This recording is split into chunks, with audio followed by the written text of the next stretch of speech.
이게 우리들이 택해야 될 길이 아닌가. 율법을 그대로 지킬 수는 없습니다. 그렇다고 율법을 무시할 수도 없어요. 아까 얘기한 듯이. 그래서 결국은 그냥 결론적으로 얘기하면 우리가 율법의 정신은 지켜야 된다. 율법의 정신. 율법을 문자 그대로 다 지킬 수는 없어요. 오늘 그리스도인들이. 그러나 그렇다고 해서 율법을 무시할 수가 없습니다. 하나님의 말씀으로죠. 우리는 율법의 근본 정신, 그것을 바로 알고 그 정신을 지켜야 된다. 이것이 결론이다. 이렇게 얘기할 수 있을 것 같아요. 자, 그러면은 요 내용을 조금 더 자세하게 보면 그 율법의 정신을 지키면은 사도 바울이 그랬어요. 율법의 정신이니 그러면 율법의 정신은 뭡니까? 한마디로 요약하면 하나님을 사랑하고 이웃을 사랑하라 하는 것이죠. 우리가 그 계명을 지키면 모든 율법을 다 지키는 것이다. 바울이 그렇게 얘기해요. 자, 그러면 이걸 좀 더 구체적으로 자, 요것이 이제 기본적인 생각이고요. 그러니까 예수님도 율법의 정신을 지키는 것이 더 중요하다. 산상보험 이렇게 얘기한 거고 바울도 로마서 13장 10절이나 이런 데 보면 이웃을 사랑하는 사람은 율법을 다 이루었느니라. 율법을 다 이루었다는 것은 뭡니까? 율법을 다 지키고 있다는 얘기 아니에요. 그러니까 하나님을 사랑하고 이웃을 사랑하는 사람이 정말 율법을 제대로 지키는 거예요. 그거야말로 제대로 지키는 거다. 문제는 우리가 어떻게 정말 하나님을 사랑하고 이웃을 사랑할 수 있을까? 이게 문제예요. 그게 문제. 그러니까 구약 성경도 그렇고 신약도 그렇고 구약에서도 율법을 지키되 율법의 정신을 지키라고 한 거예요. 자, 율법의 정신을 바로 알고 지키라. 이사야 선지자가 한 얘기가 그겁니다. 선지자들이 한 얘기가 그거예요. 그러니까 구약 시대에도 율법을 지키라고 그냥 이렇게 얘기를 했는데 그건 그냥 형식만 지키라고 한 얘기가 아니라 율법의 근본 정신이 뭔지를 알고 지키라고 한 거예요. 구약에서도 사실은. 그런데 사람들이 정신을 잊어버리고 형식만 지킨 거예요. 그래서 그걸 잘못됐다고 얘기한 거예요. 구약에서. 십계명이나 이런 것을 얘기할 때에 그것은 율법의 근본 정신을 바로 알고 그 정신을 가지고 그 율법을 지키라는 얘기예요. 형식만 지켜도 된다 그런 뜻이 아니고. 근데 사람들이 정신을 잊어버리고 형식만 지키면서 내가 율법을 잘 지키고 있지 그렇게 생각을 한 거예요. 그러니까 그것을 비판한 겁니다. 그러니까 구약에서도 율법을 지키되 율법의 근본 정신을 바로 알고 지켜라. 사실은 그렇게 얘기한 거예요. 근데 사람들이 그걸 그 정신을 잊어버리고 형식만 지키면서 율법을 잘 지키고 있다고 착각을 한 거예요. 그것을 비판을 했던 거예요. 신약에서도 신약 시대에도 아까 저 바리새인 서기관들이 누구보다도 율법을 잘 지켰지만 마찬가지로 형식을 열심히 지킨 거예요. 율법의 근본 정신은 잊어버려요. 그러니까 어떻게 해요? 예수님을 죽이는 거야. 예수님을 죽이는 거야. 율법의 근본 정신이 뭔지를 우리가 바로 알고 지켜야 돼. 그것은 구약에서나 신약에서나 마찬가지예요. 그리고 율법의 근본 정신은 최고의 계명. 하나님을 사랑하되 마음을 다하고 뜻을 다하고 성품을 다하여 주 너의 하나님을 사랑하라 했으니 이것이 크고 첫째 되는 계명이고 둘째는 그와 같으니 내 이웃을 내 자신과 같이 사랑하라. 모든 율법과 선지자는 여기에 다 걸려 있다. 이게 율법과 선지자의 강령이다. 그렇게 예수님도 그렇게 얘기를 하셨던 겁니다. 그러니까 예수님의 산상보훈을 얘기한 것은 거기서도 마찬가지로 그 예수님 그 당시에 바리새인 서기관들이 율법을 열심히 지킨다고 했지만 실제적으로 너무 형식만 지킨 거예요. 율법의 근본 정신을 잊어버려. 그러니까 예수님이 그걸 비판해서 위선이라고 했고, 그리고 내 마음에서부터 하나님을 진정 사랑하고 이웃을 사랑해야 된다. 그게 산상의 보훈입니다. 문제가 있습니다. 그게 안 된다는 거예요. 우리 인간의 능력으로 아까도 말씀드렸죠? 오히려 형식을 지키는 건 할 수 있어요. 억지로. 억지로라도 형식을 지키는 건 좀 할 수가 있어요. 근데 진정 마음으로부터 진정 하나님을 사랑하고 내 이웃을 사랑하는 것은 그건 안 되는 거라. 그게 형식적으로 됩니까? 마음이 진정으로 사랑해야 되는데 바울이 그걸 지적한 겁니다. 그래서 예수님도 마찬가지. 그러니까 사도 바울이 로마서 7장에서 얘기한 것은 율법이 문제가 아니라 사람이 문제라는 거예요. 사람이.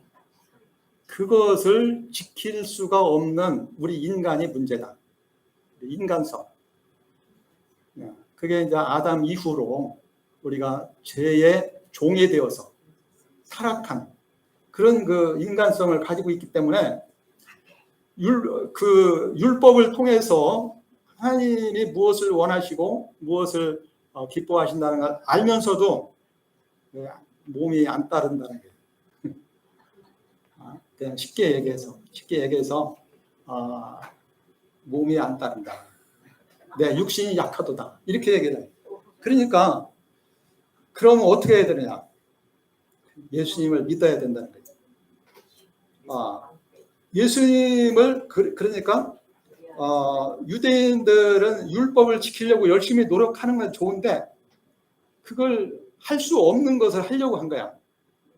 자기 인간적인 노력, 열심으로 열심히 노력하면은 지킬 수 있으리라고 생각하고 열심히 노력했어. 얼마나 열심히 노력했는지 규칙이 그냥 수없이 많은 그 규칙을 다 지키려고 한 거라. 문제는 마음이 변해야 된다는 거예요. 마음이.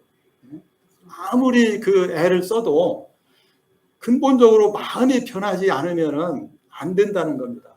그리고 그것은 율법을 지키는 게 아니에요. 진정으로 율법을 지키려면 먼저 우리 인간성이 변해야 돼. 우리 마음이 변해야 돼. 근데 그것은 인간 스스로의 노력으로 안 된다는 거라. 오직 무엇에 의해서 가능해요? 예수님을 믿음으로 가능하다는 거예요. 그게 로마서 8장입니다. 예수님을 믿으면 제가 전에도 여러 번 얘기했지만 어떻게 되냐. 예수님이 바로 하나님의 아들 그리스도이신 것을 우리가 알고 믿으면 첫째, 죄 용서받고 그 다음에 우리가 단순히 죄 용서만 받는 것이 아니라 우리는 예수님과 하나가 되는 거예요. 연합이 돼. 그래서 우리는 예수님과 함께 죽고 예수님과 함께 다시 살아. 새 사람이 되는 거예요. 우리가 예수님과 함께 죽는다는 것은 우리의 옛사람, 나중심의 옛사람이 예수님과 함께 죽은 거예요. 그리고 내가 예수님과 함께 다시 산 것은 우리가 새 사람으로서 하나님의 자녀로서 하나님의 성품을 가진 새 사람으로서 다시 살아난 거예요. 그것을 다른 말로 중생이라고도 하고 또 여러 가지 표현을 하는데, 자, 우리가 새 사람이 된다. 그래서 우리가 예수님을 정말 하나님의 아들인 줄 알고 그분을 나의 주님으로 영접하면, 믿으면 우리가 변화가 되는 겁니다. 전에 얘기했죠. 성령이 우리 안에 오셔요. 성령이. 그리고 우리가 예수님과 함께 죽고 예수님과 함께 다시 살아 새 사람이 돼. 비록 어린아이와 같이 연약하지만 우리가 새 사람이 되는 거예요. 그리고 우리가 날마다 어린아이가 이렇게 성장을 해서 장성한 사람이 되듯이 우리가 성장해서 예수님을 닮은 그런 거룩하고 의롭고 선한 사람이 된다고 했잖아요. 그게 이제 그래서 가능한 겁니다.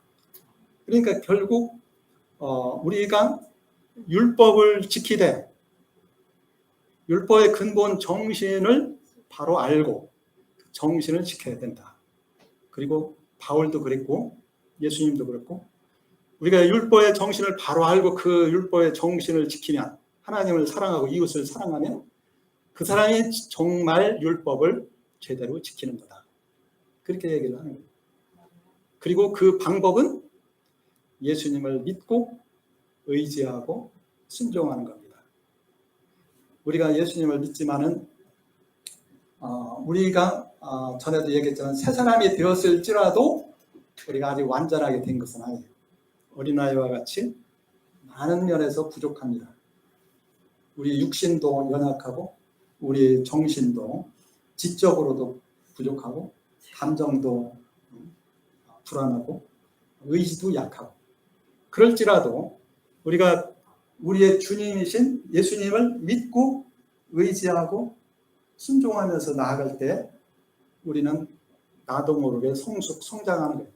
어린아이가 넘어지고 쓰러지고 그러지만 결국은 일어나서 활발하게 잘 크잖아요. 그와 같이 우리도 비록 실패하고 넘어지지만 우리가 주님을 믿고 의지하면서 살아갈 때 하나님의 은혜가 항상 우리와 함께해서 우리를 가르치고 또 위로하고 격려하고 인도하고 이렇게 해서 우리를 강하고 담대한 하나님의 일꾼으로 이렇게 세워주시는 거죠. 그겁니다. 그래서 근데 여기서 한 가지 우리가 생각할 게 있어요. 구약의 율법을 우리가 생각할 때에 뭐 크게 보면 하나님 사랑, 이웃 사랑이지만은 그 율법 구약 성경은 우리 그 신약의 우리 그리스도인들에게는 어떤 측면에서는 교훈적인 그런 측면이 있거든요. 어떻게 보면 직접적인 어떤 그런 그걸 지켜야 되는 의무보다는 어떻게 보면 교훈적인 그런 측면을 우리가 생각할 수가 있는데 여기 보면은 구약을 특히 크게 그 세 가지로 구분해 볼 수가 있다는 거예요. 이걸 우리가 생각하면 좀 도움이 많이 될 수가 있어요. 이걸 율법의 정신을 지키되 율법을 크게 세 가지로 구분해 볼 수 있다는 거예요. 구약의 율법을. 그래서 첫째, 도덕법. 두 번째, 의식법. 세 번째, 시민법. 세 가지로 구분해서 그것을 그 의미를 우리가 잘 생각해 볼 필요가 있습니다. 도덕법이라는 것은 그 하나님의 백성의 삶의 원리로서 그 근본 정신을 얘기하는 거예요. 주로 십계명과 같이 하나님을 사랑하고 이웃을 사랑하고 살인하지 말라, 도적질하지 말라 이런 것은 내 이웃을 사랑하는 얘기거든요. 근본 정신에 관한 이러한 것들이요. 이것은 그대로 변함이 없습니다. 하나님의 근본 정신이니까 이걸 도덕법이라고 하는데 이런 것은 그냥 그대로 우리가 지켜야 된다고 생각을 해요. 두 번째, 지키되 아까도 얘기했듯이 하나님의 은혜로. 두 번째, 의식법에 대해서 생각해요. 의식법. 영어로 ceremonial law. 주로 구약의 율법 중에 의식에 관한 것들.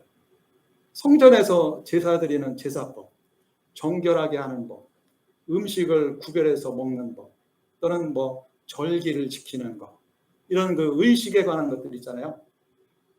이것은 이것도 그냥 거기 나름대로 의미가 있습니다. 의식법이 구약 시대에 왜 필요했느냐?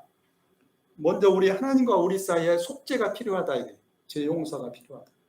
그리고 우리가 하나님 앞에 정결해야 된다. 이게 하나님 앞에. 그리고 하나님과 우리가 서로 화목하게 되기 위해서 의식법이 필요했던 거예요. 오늘 우리에게도 그것은 필요해요. 날마다 죄 잘못하는 것에 대한 용서받고, 그리고 정결하게 돼 세상 죄에서 구별이 되고, 그리고 하나님과 날마다 화목한 그런 상태에서 살아가야 되잖아요. 교제하면서. 그래야 복을 받지. 이게 의식법이 그 구약 시대에 필요했던 이유입니다. 근데 이러한 것은 오늘 그 구약 시대에는 주로 제사를 통해서 그런 것들이 이루어졌거든요. 근데 오늘 이것은 예수님이 이미 다 이루셨어요. 다만 우리는 그 예수님을 내가 믿고 의지하면 되는 거야. 그러면은 죄 용서받죠. 그리고 예수님의 십자가의 피로 우리를 깨끗하게 씻어주셔요. 씻어주신다고 했어요. 그리고 우리는 하나님과 우리가 화목하게 돼요. 예수님을 믿고 의지함으로써 이게 이루어지는 거예요. 대표적으로 요한일서 1장 9절.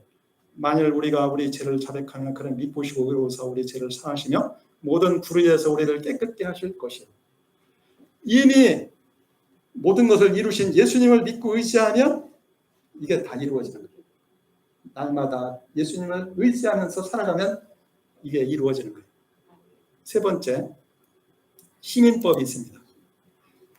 이것은 이스라엘 백성들의 사람들 사이에 지켜야 될 법들, 뭐 어떤 손해를 끼쳤으면 얼마로 이렇게 배상을 해야 된다든지, 뭐 이런 재산이 빌렸으면 이걸 어떻게 갚아야 된다든지, 뭐 이런 사람들 사이에 그런 것을 시민법이라고 이렇게 얘기를 해요.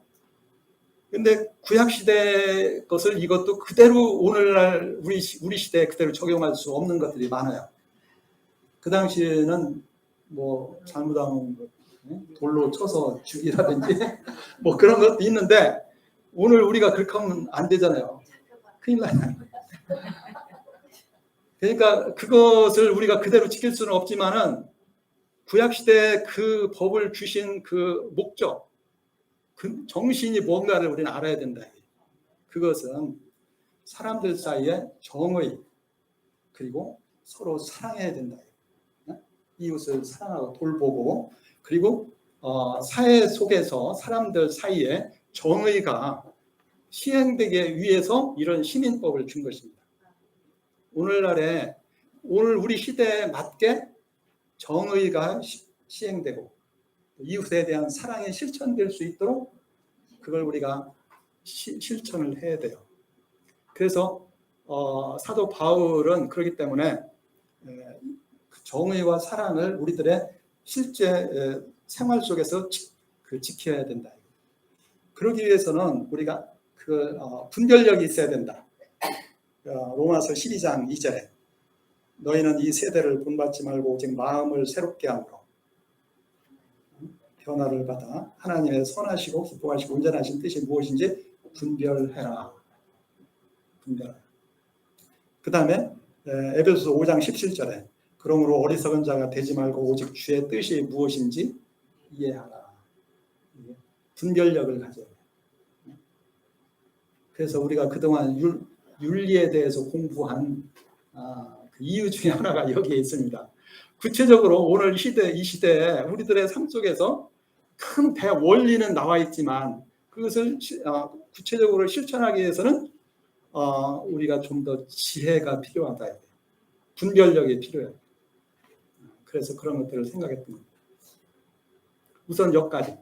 자,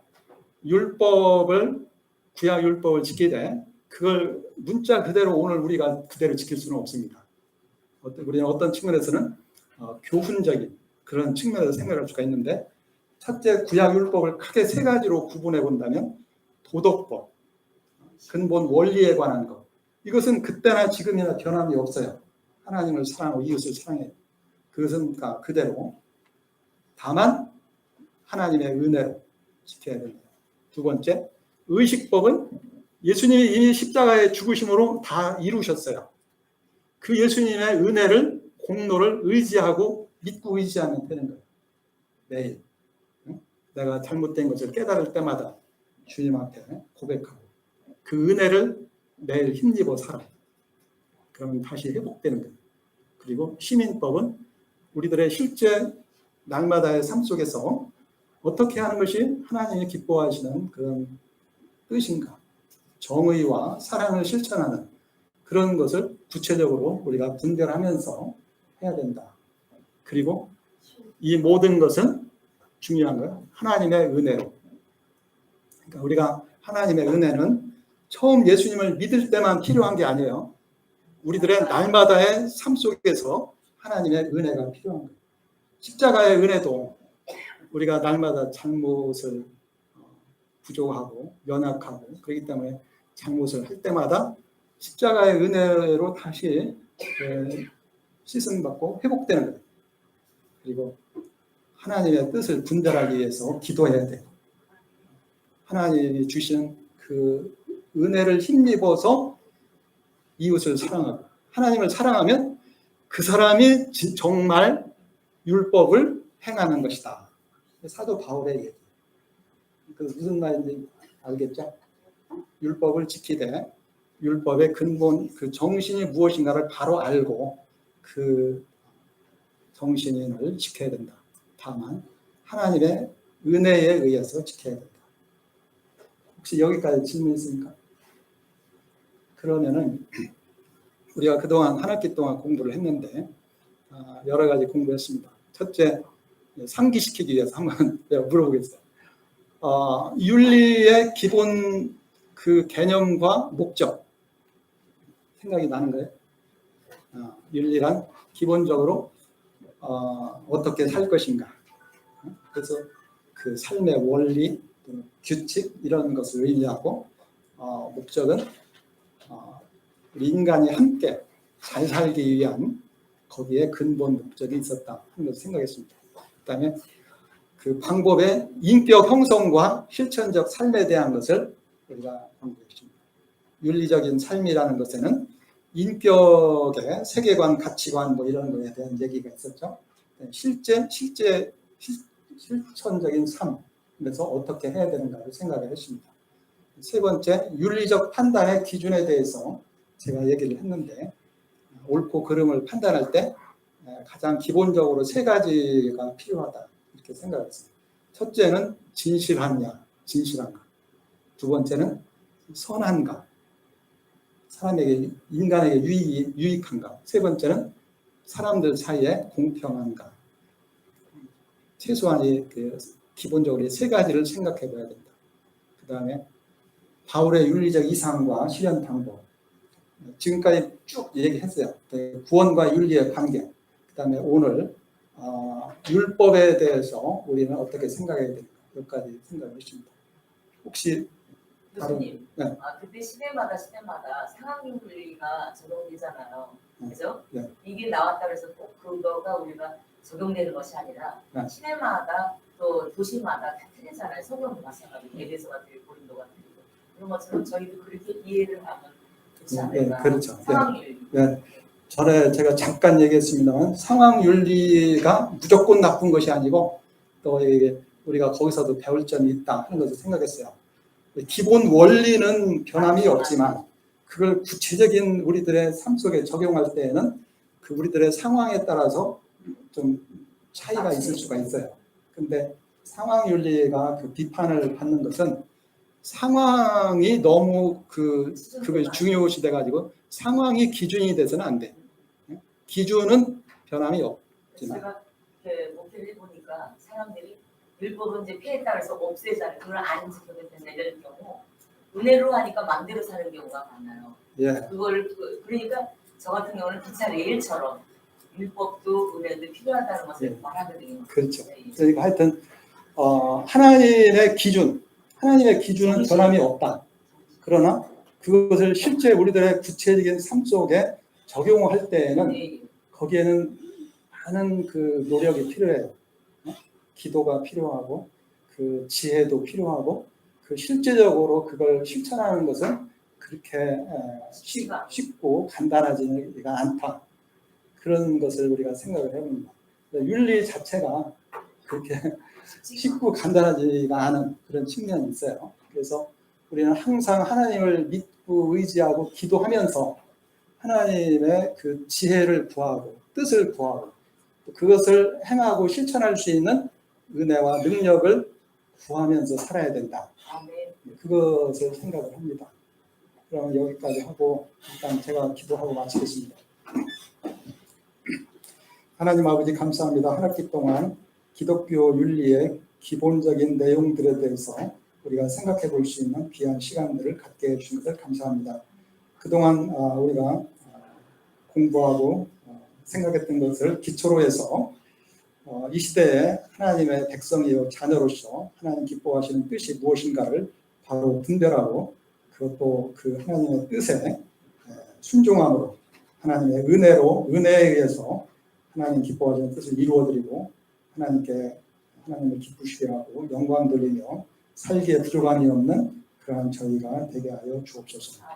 감사드리옵고 예수님의 이름으로 기도하옵나이다. 아멘. 감사합니다. 고맙습니다.